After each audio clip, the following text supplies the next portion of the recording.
జగదీష్ అన్న, నా ప్రాబ్లం అంతా మీకు తెలుసు కదన్నా. జనాలకి ఎలా అర్థమయ్యేలా చెప్పాలో నాకు అర్థం కావట్లేదు. మీరే చెప్పండి అన్న, జనాలకు అర్థమయ్యేటట్లు. పాప కోసం ఇంత కష్టపడుతున్నారు, పాప ఆరోగ్యం ముఖ్యమన్నా, ప్లీజ్ అన్న.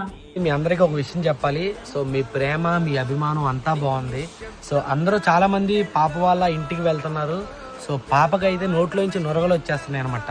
సో SMA అనే డిసీజ్ ఉన్న వాళ్ళకి ఇమ్యూనిటీ పవర్ చాలా తక్కువగా ఉంటుంది. సో ఇమ్యూనిటీ పవర్ తక్కువగా ఉండటం వల్ల చిన్నగా తుమ్ము వచ్చినా, దగ్గు వచ్చినా, మనకి ఏదైనా చిన్న చిన్న ఇన్ఫెక్షన్స్ ఉన్నా కూడా అది ఆ పాపకి చాలా మేజర్ ఇన్ఫెక్షన్ అయ్యే ఛాన్సెస్ ఉంటాయి. సో మేము చాలా కష్టపడి డబ్బులు పోగేస్తున్నాం. సో కానీ ఆ పాపను చూడడానికి, కానీ ఆ పాపకి అమౌంట్ కలెక్ట్ చేసిన వాళ్ళందరూ కూడా సో పాప దగ్గరికి వెళ్ళడానికి ట్రై చేస్తున్నారు, పాపను చూడడానికి వెళ్తున్నారు వాళ్ళ ఇంటికి.